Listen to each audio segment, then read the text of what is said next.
एक बार की बात है। एक गांव में राजू नाम का लड़का अपने माता पिता और अपने दादा के साथ रहता था। राजू को कहानियां सुनना बहुत अच्छा लगता था, इसलिए वह अक्सर अपने दादाजी के पास बैठकर कहानियां सुना करता था। एक दिन राजू स्कूल से घर लौट रहा था, तभी उसने गांव के दो आदमियों को बात करते हुए सुना। एक बात बताओ भाई, तुम्हारे हिसाब से ज्यादा सफल कौन है? वो जिसके पास बहुत सारा धन है, या वो जो धन न होने के बावजूद भी अपनी जिंदगी का हर पल खुशी से जीता है और संतुष्ट रहता है, और उसके लिए उसकी अपनों की खुशियां ही उसका असली धन है। राजू उस आदमी की बात सुनकर सोचने लग गया। बिना धन के कोई कैसे सफल हो सकता है?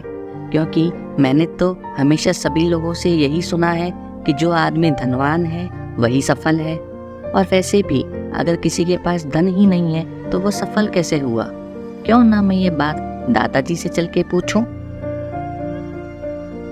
घर पहुंच राजू ने अपने दादाजी को पूरी बात बताई। तब उसके दादाजी मुस्कुराए और बोले, बेटा, सफल होने का मतलब केवल बहुत सारा धन होना नहीं होता। हर आदमी के लिए सफलता की परिभाषा अलग हो सकती है। चलो, मैं तुम्हें एक कहानी सुनाता हूँ, जिससे तुम्हें समझ में आ जाएगा कि सच्ची सफलता क्या होती है। राजू कहानी की बात सुनकर खुश हो गया। तब उसके दादाजी ने कहानी सुनाना शुरू किया। बहुत साल पहले एक राज्य में अर्जुन नाम का एक राजकुमार था। उसका जन्म एक शाही परिवार में हुआ था और वो अपनी बुद्धिमत्ता और बहादुरी के लिए जाना जाता था।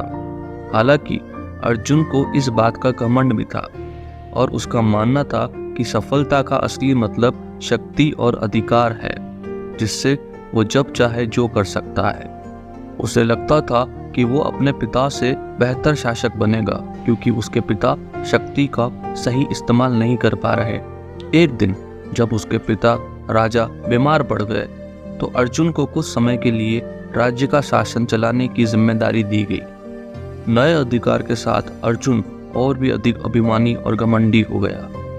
वह लोगों को अपनी शक्ति बताने के चक्कर में उनकी बातों को नकारने लगा और अपने हिसाब से राज्य को चलाने की कोशिश करने लगा। लेकिन हुआ ये, लोग उसके विरुद्ध होने लगे और इस बात से वो दुखी हो गया। उसे लग रहा था कि वो तो एक सफल राजा है, लेकिन असल में ऐसा कुछ नहीं हुआ। एक दिन जब अर्जुन अपने महल के बाहर डूबते हुए सूरज को देख रहा था, तो उसने सीढ़ियों पर बैठे एक भिखारी को देखा। भिखारी कमजोर और भूखा था, फिर भी उसके चेहरे पर एक शांतिपूर्ण मुस्कान थी। अर्जुन को जिज्ञासा हुई तो उसने उस भिखारी को अपने कक्ष में बुलाया और बोला, मुझे बताओ बूढ़े आदमी, बिना सफल होते हुए भी, बिना कुछ होते हुए भी तुम इतने संतुष्ट और खुश कैसे रहते हो? मोहित अपने दादाजी की बात को बड़े गौर से सुनने लगा। आगे उसके दादाजी बोले। उसके बाद भिखारी ने बड़ी नम्रता से उत्तर दिया, महाराज, सच्ची सफलता धन दौलत में नहीं है, बल्कि जीवन के छोटे छोटे पल जीने और दूसरों की मदद करने वाली जो संतुष्टि होती है उसमें है। मेरे पास भले ही कुछ ना हो, लेकिन मुझे जो कुछ मिलता है उसके लिए मैं आभारी हूँ, और जब भी संभव होता है मैं इससे दूसरों की मदद करता हूँ, और इसके लिए जो मुझे खुशी मिलती है वही मेरे लिए सबसे बड़ी सफलता है। भिखारी की बात सुनकर राजकुमार अर्जुन आश्चर्यचकित रह गया। उसने महसूस किया कि अपने घमंड और शक्ति के इस्तेमाल के चक्कर में उसने अपनी प्रजा के लोगों की समस्याओं को सुनना बंद कर दिया, और उसे यह भी समझ में आया कि इस तरह से वो कभी भी एक सफल राजा नहीं बन सकता। अगर उसने दूसरों की मदद नहीं की, अगर उसने अपनी प्रजा की बात नहीं समझी, तो वो कभी भी आगे चलकर एक सफल राजा नहीं बनेगा। इसीलिए उसने तुरंत अपना अहंकार और घमंड त्याग दिया और एक दयालु स्वभाव के अंदर लौट आए। ये कहकर मोहित के दादाजी ने हल्की मुस्कान के साथ अपनी कहानी समाप्त की। याद रखना बेटा, सच्ची सफलता धन या शक्ति होने से नहीं, बल्कि संतुष्टि से और दूसरों की मदद करने से मिलती है।